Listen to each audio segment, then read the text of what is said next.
होली की आत्मा। बचपन से शहर में रहने वाला मनोज इस साल होली की छुट्टियों में अपने गांव दुर्गापुर वापस आता है, जहां उसे देख पूरा गांव खुशी से झूम उठता है। जब गया था तब इतना सा था और अब देखो कितना बड़ा हो गया है। हाँ सरपंच जी, जब मैं गया था तब आप भी बहुत जवान थे और अब देखो कितने बूढ़े हो गए हैं आप। चला चलो बढ़िया है। बच्चा घर वापस आ गया। इसी खुशी में आज रात पार्टी होगी। क्या बात है, गांव में भी पार्टियां होने लगी। वैसे अगर पार्टी की बात है तो आज क्यों सीधा होली पार्टी करते हैं। होली पार्टी की बात सुन चहल पहल में अचानक सन्नाटा छा जाता है, जिसे देख मनोज को कुछ अजीब लगता है, लेकिन तभी सरपंच बात पलट देता है। अब बहुत देर हो गई, चलो सब अपने घर चलो, पार्टी के बारे में कल सोचेंगे। मनोज भी मम्मी पापा के साथ घर आ जाता है, पर होली पार्टी और उस पर पूरे गांव की खामोशी वाली बात अभी तक उसके जहन से निकलती नहीं। पापा, होली पार्टी की बात पर सब चुप क्यों हो गए थे? अरे होगी उनकी कोई अपनी बात। मुझे गांव की पंचायती थोड़ी पता है। थक गया हूँ, चलो सो जाते हैं, कल बात करते हैं। पापा की बात मानते हुए मनोज भी सोने चला जाता है। आज तो छुपा लिया, लेकिन हफ्ते बाद जब होली का दिन आएगा तब इसे कैसे रोकोगे? अगली सुबह सूरज के साथ ही मनोज भी गांव घूमने निकल जाता है, जिस पर रास्ते में उसे अपनी ही उम्र के कुछ लड़के भी मिलते हैं, जिनसे दोस्ती कर अब वो उनके साथ घूमने लगता है। इसी तरह कुछ दिन बीत जाते हैं और होली नजदीक आने लगती है। दोस्तों, होली में 4 दिन ही बचे हैं, पर गांव में उसकी कोई तैयारियां क्यों नहीं दिख रही? क्योंकि यहाँ होली नहीं मनाई जाती। अरे पर ऐसा क्यों? वो राजा भूषण। अरे तुम 4 दिन के लिए आए हो, क्या इतना सोच रहे हो? चलो कुछ खाने चलते हैं। इसी के साथ एक बार फिर होली की बात को टलते हुए देख मनोज को शक होने लगता है। वो घर पहुंचते ही इंटरनेट पर अपने गांव और राजा भूषण के बारे में जानकारी निकालने लगता है। क्या? मुझे आज तक ये नहीं पता था। ऐसा कैसे? किसी ने मुझे कुछ बताया क्यों नहीं? सारी जानकारी लेने के बाद मनोज गांव वालों या अपने मम्मी पापा से कुछ पूछे बिना खुद ही उसकी सच्चाई के बारे में छानबीन करने लगता है, जिसके चलते वो राजा भूषण की हवेली में पहुंचता है। वाह, क्या हवेली है यार। पर क्या यहाँ सच में कोई भूत है? हेलो भूत जी, कोई है क्या? हम इस साल गांव में होली सेलिब्रेट कर रहे हैं, क्या आप उस पर थोड़ा इंटरव्यू देंगे? मनोज के ऐसा बोलते ही गांव में तूफान उठ जाता है और हवेली में रखी सारी चीजें हिलने लगती है। एक अदृश्य शक्ति मनोज को धक्का देकर हवेली से बाहर निकाल दरवाजा बंद कर लेती है। ये सब देख मनोज हैरान रह जाता है।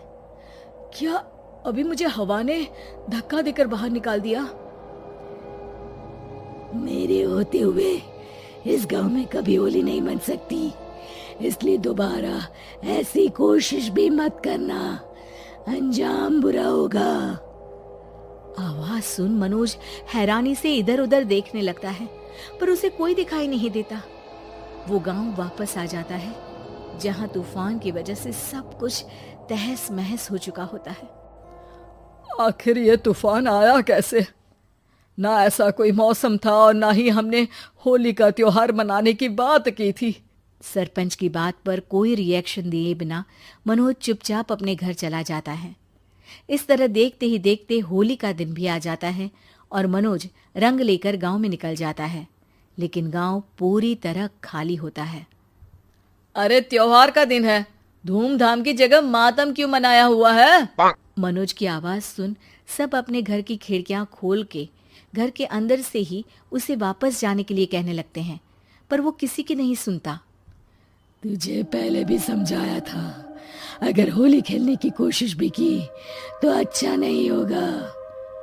अरे बात मान लो बेटा, तुम्हें सच नहीं पता। मुझे सब पता है। सालों पहले इस राजा ने एक अंधविश्वास फैलाया और आप लोग आज तक उसे मानते आ रहे हो। अरे बेटा, जब तुम पैदा भी नहीं हुए थे उससे भी बहुत पहले से इस गांव पर होली का श्राप है। अगर गांव में होली का त्योहार मनाया जाता है तो प्रलय आना पक्की बात होती है।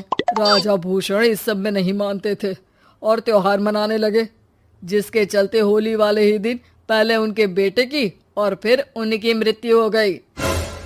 तभी से गांव की रक्षा के लिए उनकी आत्मा उस हवेली में रह रही है। सबकी बातें सुन मनोज उलझन में पड़ जाता है। सोचना भी मत मनोज, अगर तुमने इस परंपरा को तोड़ने की कोशिश भी की तो उसका परिणाम इस गांव और गांव के लोगों के लिए अच्छा नहीं होगा। मुझे भी यकीन नहीं हो रहा कि आप लोग एक बेतुकी बात को मानकर सालों से रंगों के त्योहार को मातम की तरह मनाते आ रहे हो। मनोज किसी की कोई बात ना मानते हुए पूरे गांव में रंग बिखेर देता है, जिसके तुरंत बाद वहां तूफान के साथ बिजलियां गरजने लगती है। अचानक मौसम में ऐसा बदलाव देख जहां मनोज कंफ्यूजन में आ जाता है, वहीं गांव वाले डर से सहम जाते हैं।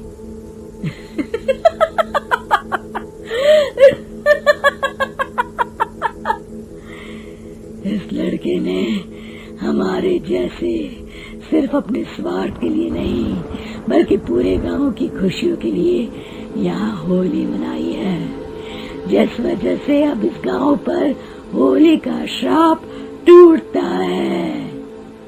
ऐसा बोलकर राजा का भूत वहां से गायब हो जाता है, जिसके बाद गांव के लोग धूमधाम से होली मनाते हैं। खुशियों के रंग गांव में बिखरे ही होते हैं कि अगली सुबह अचानक मनोज कहीं गायब हो जाता है और एक बार फिर गांव में होली का नया राज शुरू हो जाता है।